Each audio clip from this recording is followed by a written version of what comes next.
This video went viral on Facebook.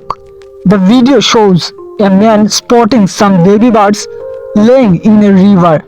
The man brought the baby birds to his house in a paper packet. The baby birds were very hungry, so the man gave the babies some insects to eat. In this way, the man took care of the birds for 1 week. In these few days, the birds grow up a lot.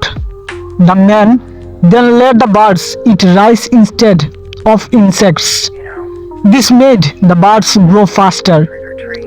Within a few days, the birds learn to fly. But the birds learn to fly but do not leave the man.